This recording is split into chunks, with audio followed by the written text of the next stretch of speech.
akaga gaturuka ku kudashishoza. This evening we're going to look at the problem that comes with not being careful. Hari abantu bagiye bahura n'iyo ngorane mu mateka yabo tujye kurebera hamwe muri Bibiliya mbere yuko twinjiramo. Reka dusenge. There are very many people who had a lot of challenges because of those problems. Let us first pray before we get into the message. Data wa twese uri mu ijuru, Our Father who art in heaven, tugiye kubumbura ijambo ryawe. we're going to open your word. Niwe waryandikishije. You are the one who wrote it. Nyuma yuko tumaze gusabirwa nk'abagiye kuyobora amateraniro, After we've been prayed for as the people who are going to lead twizeye this ko campaign, warukurikiye iyi gahunda mwami. we believe that you are before this program.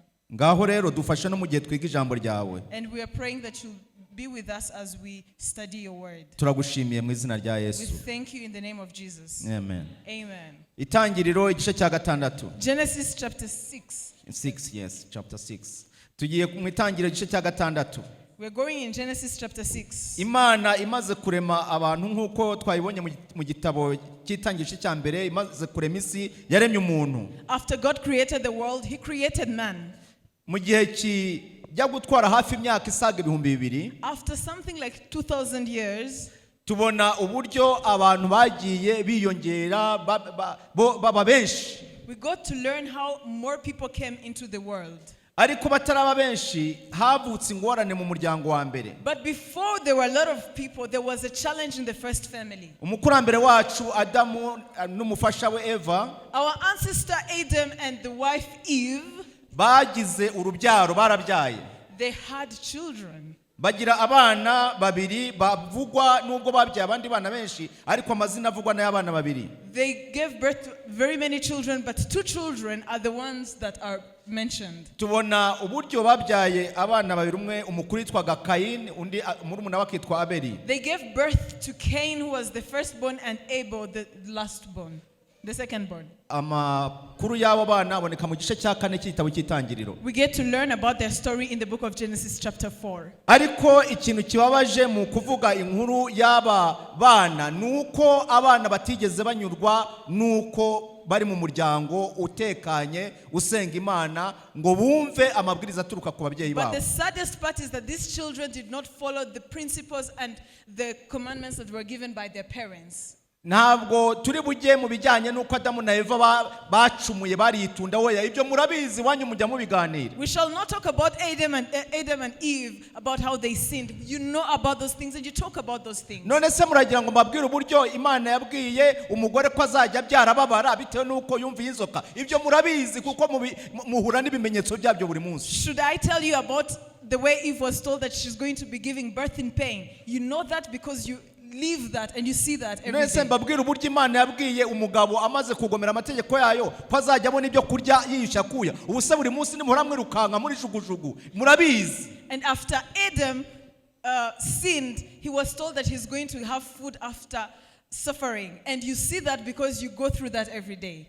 Haba ari abari mu migi cyangwa mu byaraho muri hirya ku isi, kubaho muri iki gihe kubona ikigutunga ukoresha imbaraga zishoboka zose. Whether you're in town or in the village, you have to work so hard to get something to eat. Ubwo rero ntabwo nakwirwa mbibabwira kuko nibwo buzima mubamo. So I'm not going to tell you about that because that is the life that you live. Naba ngiye gukora icyane babwiye ngo muzajya mwambara kuko abakera ntibambaraga. Ibyo wese ntimwambaye nyine. I will not tell you that you're going to be dressing up because that is exactly what you're doing. Ikibazo cyaba gikomeye nuko twabona uwambaye ubusa kuko niwe waba uduteje akaga muri iki gihe. The problem would be finding a naked person on the road because that would be the problem. Noneho rero icyo turi kureba hano dushaka ngo Kayini arangije ababazwa nuko murumuna we yumvira amabwiriza ababyeyi Imana yabahaye kandi bakaba barayamutoje. Kayini ararakara yica murumuna we. And what we're going to talk about today is that Cain was so angry by the fact that Abel was obedient to his parents.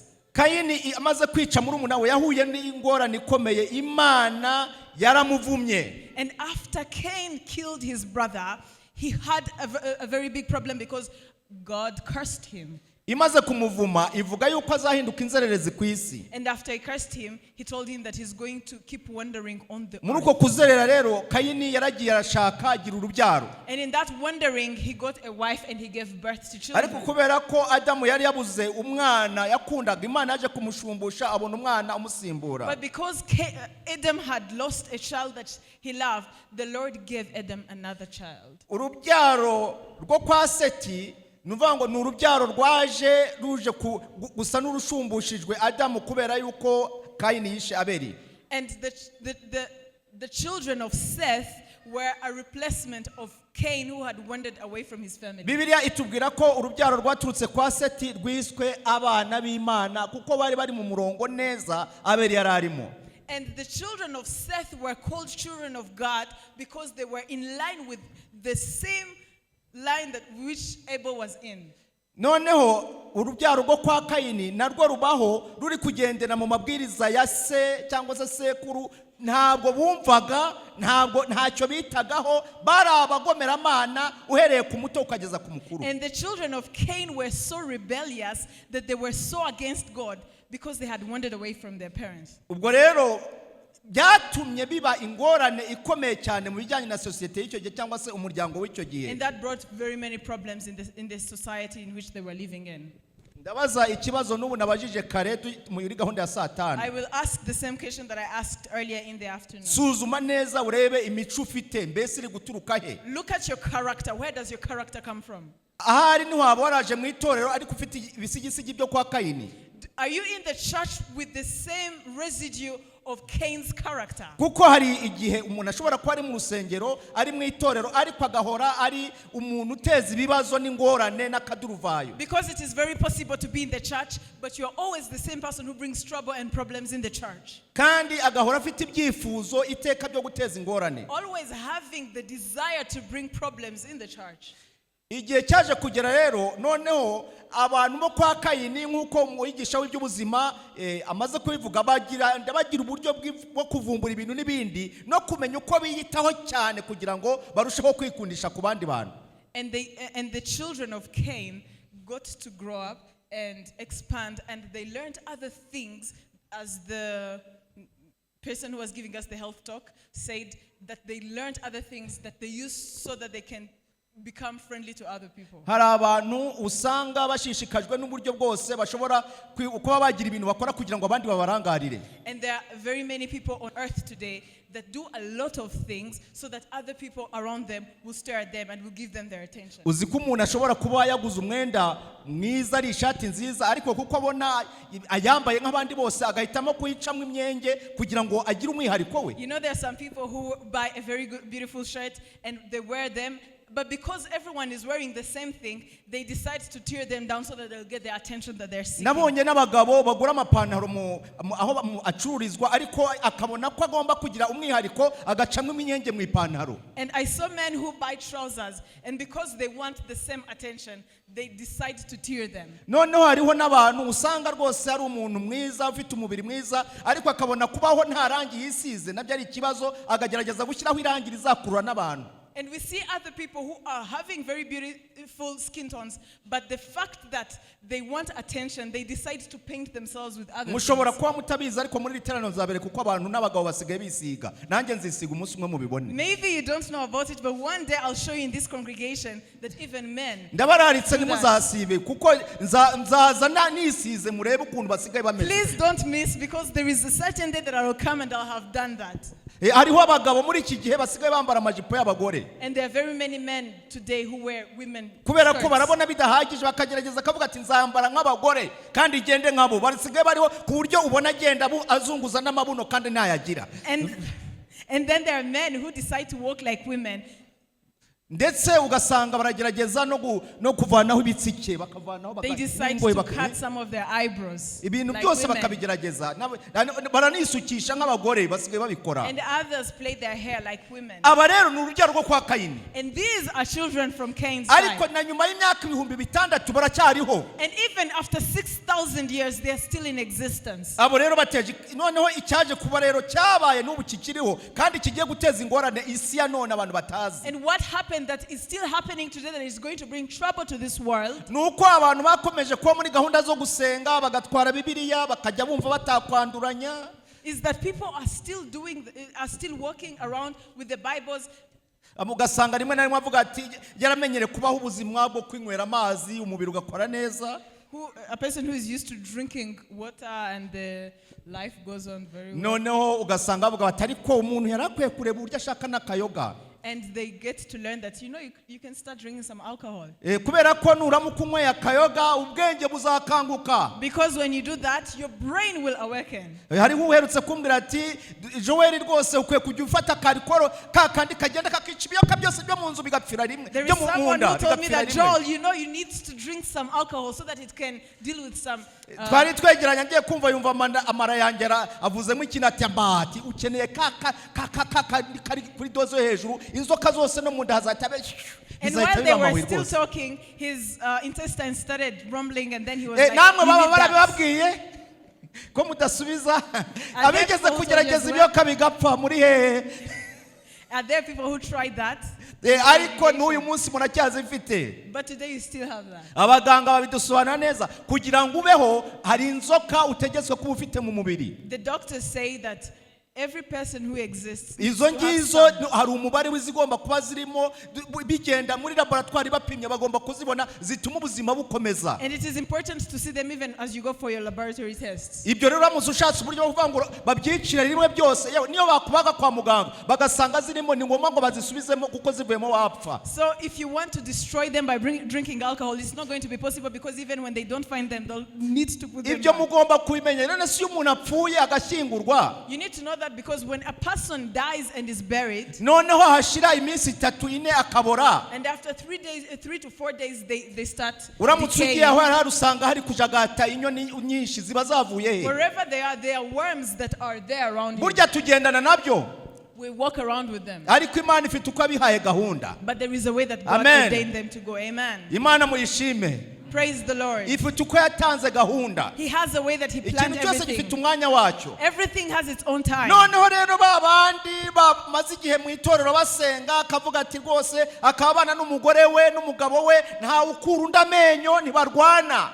And those other people that are in the church and they live together with their wives and their husbands and they're at peace. Bakavuga ati none birakwiye ko nanjye ngira uburyo nzajya mvuga umugore yavuga nkamukubita ikofe tukarwana. And they decide that there is a way we have to start fighting at home. Ariko none icyo nshaka kuvuga ni iki ngiki. But what I want to talk about today. Ugasanga umuntu avuga ati kuba turi mu bintu by'Imana byo mu itorero usanga rimwe na rimwe ntabwo tumera nk'abandi ngo dushabuke. The fact that we're in the things of the church, at the end of the day we don't end up being like other people. Harimo umuntu ushobora kugera mu rugo akavuga rimwe abantu bose bakagenda nk'imbeba ziri guhunga. There is a person who gets in their home and the moment they say one word everyone goes to their own places. Noneho rero ibingibi nibyo byabaye ku rubyaro rukomoka kuri Seti. And this is exactly what happened. Kubera ko urubyaro rwo kwa Kaini rwari rufite ukuntu rugerageza kwiyitaho bakagerageza uburyo bwose bwo gukurura abantu ngo bahanga amaso. So when Cain's children did things, the children of Seth were so drawn to them. Byatumye abo mu muryango wo kwa Seti n'abamukomokaho abakobwa baheraho babura abagabo. And that made the children from the family of Seth,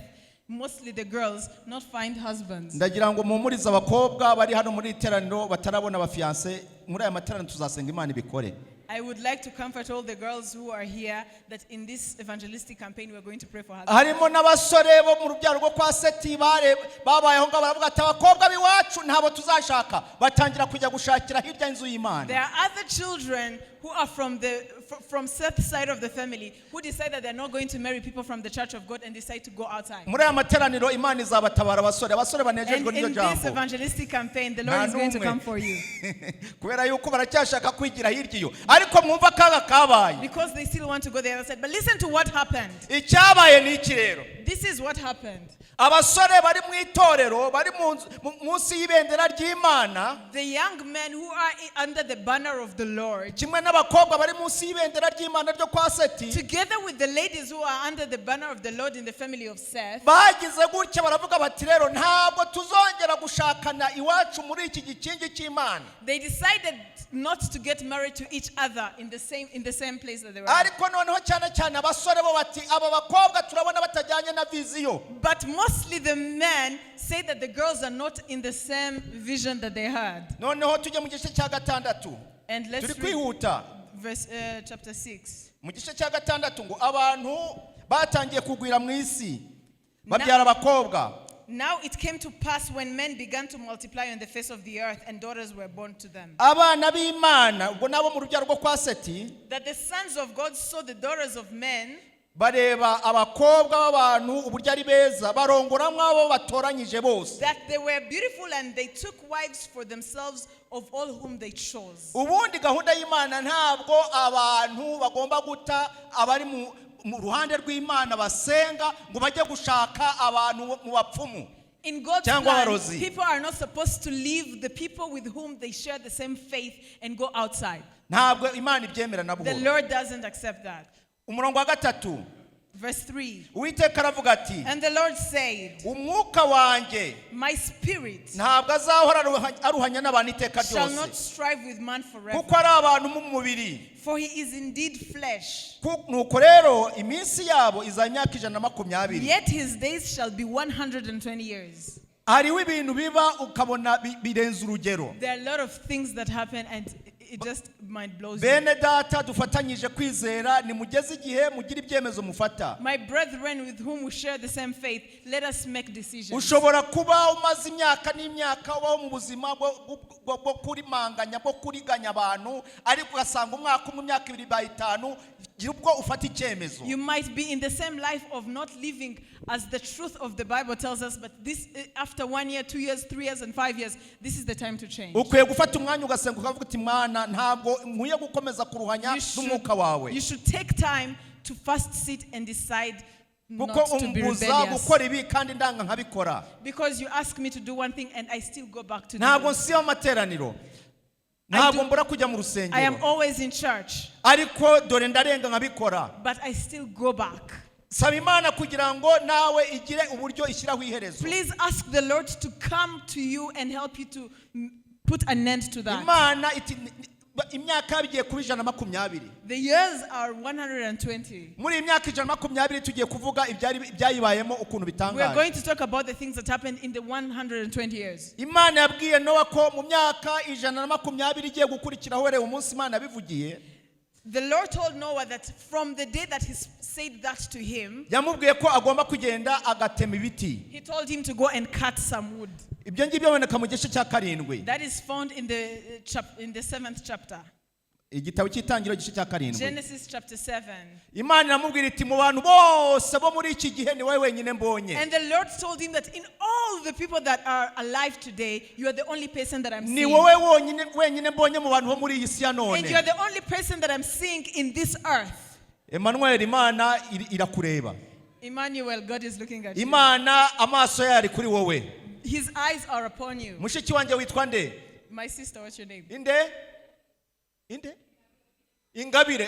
Ingabire nawe Imana irakuzi. Ingabire, the Lord sees you. Maze Imana inyuza amaso mu bantu bari mu isi. And the Lord looked around in all the people that Irangije were alive. irazibwira Nowa ati Nowa we. And he told that Noah, that Nanyujije you, amaso mu Noah, bantu bose bari mu isi muri iki gihe. I looked at everyone who is alive. Mbona ari wowe wenyine ugerageza. And I only realized that you're the only one who tried. Reka Imana yitegereze mu bantu bari muri Kigali isanga ari wowe Let ugerageza. the Lord look at people who are in Kigali and find you. Niba uri mu mujyi runaka reka Imana inyuzemo amaso isanga ari wowe If you are in ugerageza. a certain town, let the Lord look at you and realize that you're Kandi the one who tries. kugerageza ntabwo binaniranye iby'Imana yaduhaye birahari reka tubigerageze. And trying is not a problem. The Lord gave us what to do, and please let us try it. Tugerageze. Let's try. Tugerageze tuzabona uburyo abantu Imana yagiye ivuga ngo nimugerageze gato gusa. We shall see how the Lord told people that Mu bihe try. bitandukanye baba abasaza baba abagore baba abagabo baba abana Imana yagiye ivuga ngo nimubigerageze gato In gusa. different times, young men, old men, women, and men, the Lord asked them to try. Nowa Imana iramubwira ngo ugiye kubaka inkuge atangira gutema ibiti. And Noah told him that you're going to build an ark, and he started cutting firewood. Ubwo yatemaga igiti abantu bamubazaga ati Nowa ibyo biti uri gutema ni iby'iki? He started cutting wood, and people asked him, what is the reason as to why you're Nowa cutting ati ngiye that? kubaka inkuge. And Noah was like, I'm going to build an ark. Kandi Imana yambwiye ko iyi nkuge ari abantu bazakiriramo. And the Lord told me that this ark is where people will be saved. abantu ntibabyumve tuzayikiramo hazaba iki. And the people were like, we will be saved from there. What is going to happen? Nowa ati Imana mbwiye ko imvura izagwa. And Noah was like, the rain is going to fall. Ntabwo abantu b'icyo gihe babyumvaga kuko ntabwo bari barigeze bamenya imvura. And the people did not understand it because they had never known that rain Abantu none exists. dushobora kutabyumva kuko imvura tuyizi ariko ab'icyo gihe nta mvura bari bazi. People today might understand that because we know the rain, but the people back then had never experienced rainfall. Imana mu gihe cya mbere y'umwuzure ikime cyarazaga kigatosa ubutaka ibyatsi bikakura neza imbuto zikera ariko nta mvura yabagaho. Before the floods, there was dew that would come and make the grass green and the trees grow, but there was never rain in existence. Babwiwe ko imvura izagwa bakumva ntibabyumva They neza. would tell them that there is rain that is going to come, and they could never believe that. Ni nk'uko none turi kubwirwa ko iyi si yacu izanyeganyega. It's the same way we say that this world will shake one day. Iyi si izanyeganyega birenze umutingito uterwa n'ibirunga. This world will shake one day more than the earthquake that is brought about by volcanoes. Ntabwo bizaba bitewe na za nkingi z'isi zanyeganyega cyangwa se ibitare biba munsi. It is not going to be caused by those yes, rocks that are under the ground. Ntabwo ari cyo kizabitera. It is not what is going to cause ahubwo the bizaturuka shaking. kukuba ari igihe kigeze kugira ngo Imana ishyireho It will iherezo. come to pass because that will be the appointed time for Kandi it to ntabwo happen. biri kera ahubwo bizaba vuba. And it's not going to happen some years later. It's going to happen Nta soon. nubwo ari iterabwoba bizaza. And I'm not trying to threaten you. That is what is going to happen. Bishobora no kuba bamwe muri twe bakiriho. And it might happen when some of us are still alive. Muri aya materaniro tuzabona ibimenyetso biri kubyerekana. And in this evangelistic campaign, we're going to look at the signs of the Kubera ko time. ibimenyetso biri kugaragara mu nzego zitandukanye haba iza politiki haba iz'iyobokamana ndetse n'uko abantu babanye. Because we're seeing that in different levels, politically, religiously, And the relationships, how we live with others. that one. Yeah. Nuvuga ngo uko tubanye n'abandi mu mibanire yacu ibimenyetso byose The biragaragara. way we live with other people. Ikindi nuko nibituzengurutse ibyaremwe ubwabyo nabyo bigaragaza ibimenyetso. And the things that are surrounding us are showing us signs. Sinzi niba ibyo mushobora kubyumva. I don't know whether you understand that. Uzi ko niyo uhuye n'imbwa muri iki gihe ikakureba ubona ifite icyo ishaka kukubaza byayiyobeye. And you know when you meet a dog on the road, sometimes it looks at you and it looks like it has something it wants to ask you. Menya muhura nazo mwirukanga nimuzitegereze ni I think pusi you just iyo bypass ubona them. isa n'ishaka kukubaza iti ibi bintu ni ibiki. I think you bypass them and you don't give them attention, but even pussycats want to Abafite ask you. inkoko two muzazitegereze muzabona zifite ibibazo zigomba kubabaza. Give so much attention to the hands that you have. They have a N'inka lot of nazo things to zifite ask you. ibibazo kuko irakureba ikabira ikabona abantu bubu ntibakimenya gukukira inka ntibamenya kuzihanagura ntawe uzi nk'uyo. Inka iraba mu mase ukwezi kugashira wayireba ariko ugasanga umuntu aza kuyibaza amata burya yakwazi turabona urwo mpfuye. Even cows are not being taken care of, but we still Inka go back to zifite demand ibibazo milk. byinshi cyane. Cows have a lot of questions to ask. Ahari bamwe abazifite muzagende muzegere muzabona zibabajije. Those of you that have them, please go and give them some attention. Noneho rero ikintu gikomeye ngomba kwitaho nuko Imana iravuga iti ugomba kubaka inkuge abantu ntibabyumve. And one thing that you're supposed to focus on is that the Lord told him that he's supposed to build an ark, and people didn't understand that. Ndagira mbabwire yuko Imana yacu irimwe natubwira ibyo igiye gukora mureke tube maso I want to tell you that the Lord is telling us what he's about to do, but let's be available for the truth. Imana yakoresheje Nowa we ari gutema ibiti abazi inkuge ariko Imana yaduhaye iri jambo izina ry'Imana nihimbazwe. The Lord talked to Noah, but the Lord has given us the words for us. Mu gihe Nowa yubakaga inkuge abantu barazaga bagashungera. When Noah was building the ark, people would come and stare at him. Ndetse bamwe baraje bagatera udutebe bagatangira kugirana ibiganiro. And others would bring their chairs and try to talk to him. Harimo n'abantu bamufashije. And there are other people who probably also helped him.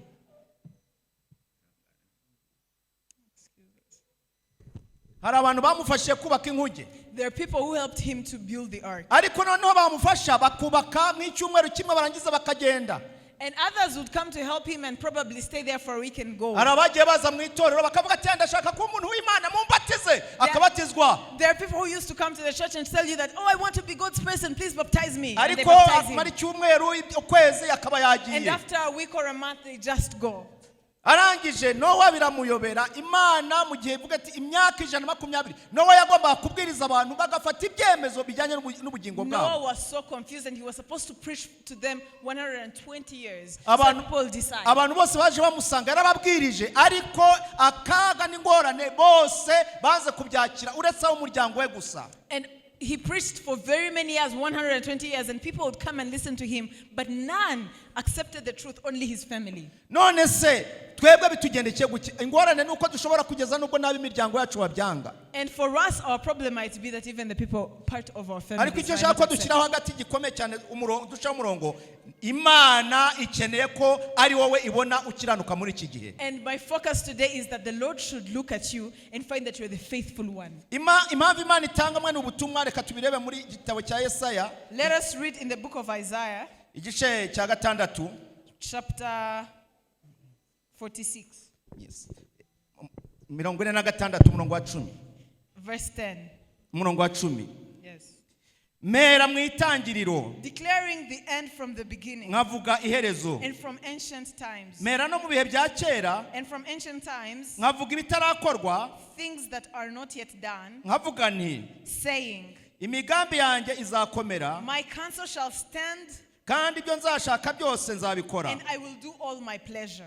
Imana umugambi gufiteho byanze bikunze uzasohora mu izina rya Yesu. God's plan towards your life is going to come to pass. whether you want it Imana or not. yabibonye hakiri kare ko amateraniro nk'aya agomba kubaho, kandi igahamagara abantu kugira ngo bayazemo. The Lord saw it fit that this evangelistic campaign is going to happen, and He brought people. Ndetse n'ibihuza abantu nabyo birahari, ariko Imana arizi kugira ngo iki kigomba Even kugera. the things that take away our attention, the Lord decided that this is going to happen. Ndasaba Imana yo mu ijuru kugira ngo igendere umuntu wese uri aha ngaha. I pray that the Lord will come to you today.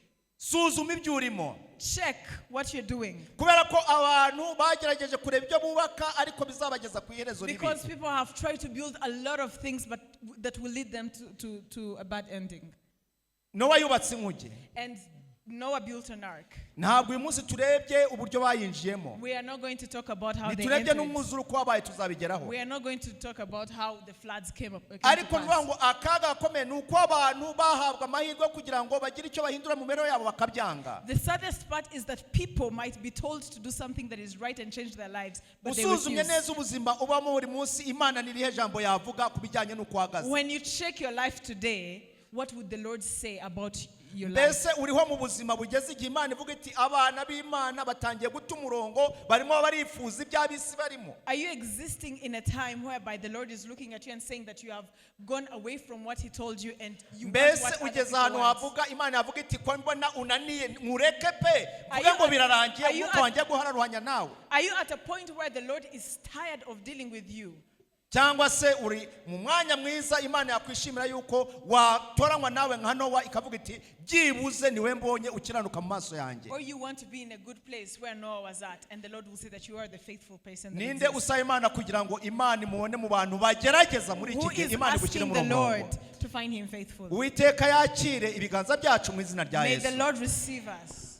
Ndagira ngo mbaze, mbese haba hari umuntu uvuga ati nanjye n'ubuzima nabayemo n'ubuzima bugoranye, ariko ndumva iminsi ishigaje ndashaka kwegura Imana, Imana inyobore ubuzima bwanjye kugeza ku Is iherezo. there anybody who is saying that I want to surrender my life back to Jesus? Mbese hari uhari kugira ngo aze tumusabire? I have lived a very bad life. Ashobora kuba ari umwizera wasubiye inyuma, It might be a church member who has cyangwa se ari backslid. umushyitsi twagize akavuga ati Or musabire a Imana visitor. ibibazo ndimo, ubuzima ndimo, aho kugira ngo nyirushye nanjye iyobore ubugingo Who's bwanjye. asking that the Lord will come through for them? Niba hari aze tumusabire If they're by'umwihariko. there, please come forward and we pray for you. Atabonetse kandi turakomeza, And if they're not here, kubera we ko shall keep dukeneye kumva indirimbo za nyuma zisoza iyi gahunda y'uyu munsi. because we need to listen to the last songs of the concert. Reka dusenge. Let us pray. Data mwiza uri mu ijuru, Our Heavenly Father who art in heaven, tugushimiye ijambo we ryawe, want to thank you so much for your word. tugushimiye uburyo wabanye We natwe. want to thank you because you've been with us. By'umwihariko turakwiyeguriye In a special way, we surrender our lives to you kugira ngo Uwiteka utwiyoborere, so that you will lead us. kandi mu gihe dushigaje igihe gitoya cyo kubaho, And for the time that we have left, Uwiteka turifuza yuko mu bagaragara ko bashimwa imbere yawe natwe We tubonekamo. pray that we shall be part of the people that are going to be pleasant before your eyes. Utubabarire ibyaha byacu, Please forgive us utwezeho our gukiranirwa sins kose, and cleanse us. utwambike gukiranuka kwawe Please clothe us with your righteousness. mu izina rya Yesu. In the name of Jesus Christ. Amen. Amen. Amen.